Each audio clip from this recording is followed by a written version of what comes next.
Lorsque le prophète Mohammed, que le salut et la paix de Dieu soient sur lui, se mit à prêcher l'islam, les Arabes étaient d'une communauté de tribus ignorantes et superstitieuses.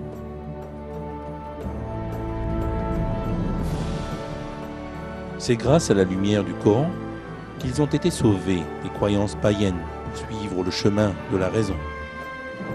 C'est alors que l'un des développements les plus étonnants de l'histoire de l'humanité eut lieu en quelques décennies. L'islam, qui émergea au sein de toute la petite cité médinoise, se répandit de l'Afrique jusqu'à l'Asie centrale.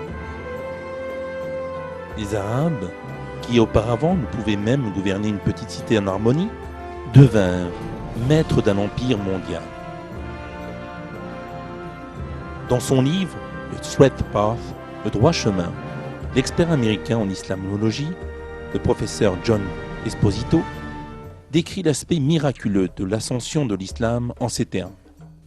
Le fait le plus marquant à propos de la première expansion de l'islam est sa rapidité et son succès. Les académiciens occidentaux s'en sont émerveillés. En l'espace d'une décade, les forces arabes défirent les armées byzantines et perses pour conquérir l'Irak, la Syrie, la Palestine, la Perse et l'Égypte. Les armées musulmanes prouvèrent qu'elles étaient puissantes et conquérantes, sans être pilleuses ni destructrices.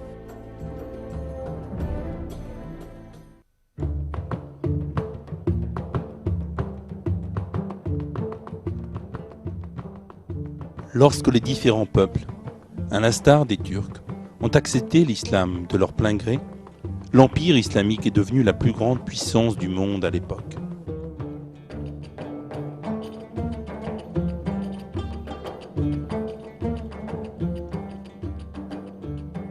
L'une des principales forces de l'empire musulman était le développement scientifique sans précédent dont il était porteur. À l'époque où l'Europe souffrait d'une ignorance moyenâgeuse manifeste, le monde islamique abritait le plus grand patrimoine de connaissances scientifiques connu jusqu'alors. La médecine, les mathématiques, la géométrie, l'astronomie, pour ne citer qu'elles, ont été approfondies avec brio, tandis que les nouvelles sciences, telles que la sociologie, ont été développées pour la première fois dans l'histoire.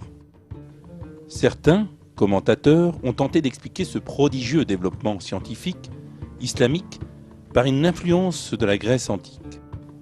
Mais la véritable originalité de la science islamique résidait dans l'expérimentation et l'observation pratique dont faisaient preuve les scientifiques musulmans. Dans son livre de Middle East, le Moyen-Orient, le professeur Bernard Lewis, expert de l'histoire du Moyen-Orient, explique ceci. Les réalisations de la science islamique médiévale ne se sont pas limitées à la préservation du savoir grec, ni à l'incorporation de recueils d'éléments d'un Orient plus lointain et plus ancien. Cet héritage que les scientifiques islamiques médiévaux ont légué au monde moderne a été le fruit de leurs propres efforts et de leurs contributions. Contrairement à la science grecque, qui dans l'ensemble tendait à être théorique, la science du Moyen-Orient médiéval aspirait à beaucoup plus de pratique, notamment dans des domaines tels que la médecine, la chimie, l'astronomie ou l'agronomie. L'héritage classique a donc été largement clarifié et complété par les expériences et les observations du Moyen-Orient médiéval.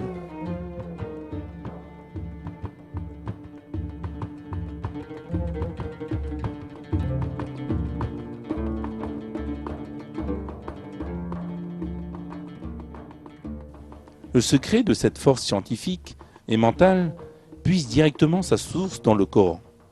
Les écrits d'un scientifique musulman de l'époque, extraits de son journal privé, démontrent de façon saisissante à quel point le concept de la science basé sur le Coran était vivant. Ainsi, pendant 1 an et demi, je me suis dévoué à l'étude. J'ai repris des études de logique et de philosophie. Durant ce temps, je n'ai jamais dormi la nuit et je n'ai jamais fait qu'étudier à longueur de journée. Chaque fois que je me trouvais confronté à un problème, j'allais à la mosquée. Prier et supplier le Créateur de l'univers de me révéler ce qui m'était caché et de me faciliter la réflexion. Puis, la nuit, je regagnais ma demeure. poser une lampe devant moi et recommencer à travailler, lisant et écrivant. J'ai continué ainsi jusqu'à maîtriser toutes les sciences que l'on pouvait humainement détenir. L'Andalousie, berceau de la science musulmane, est devenue un centre majeur de l'innovation et du développement, particulièrement dans le domaine médical. Les médecins musulmans étudiaient des branches aussi variées que la pharmacologie, la chirurgie, l'ophtalmologie, la gynécologie, la physiologie, la bactériologie et l'hygiène. Ils ont d'ailleurs fait d'importantes découvertes bouleversant ainsi les fondements de la science moderne. Parmi ces nombreux scientifiques musulmans, on peut citer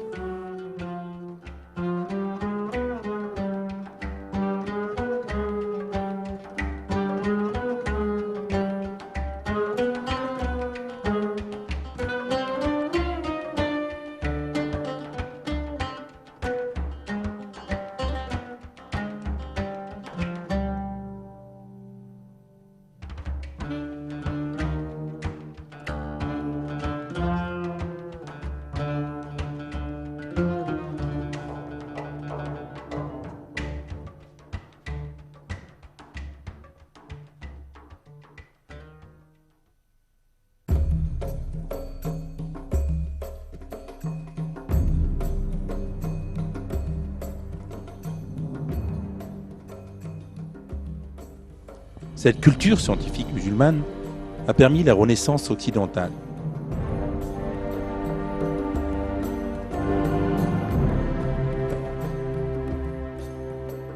Les scientifiques musulmans agissaient dans le but ultime de découvrir Dieu à travers sa créature.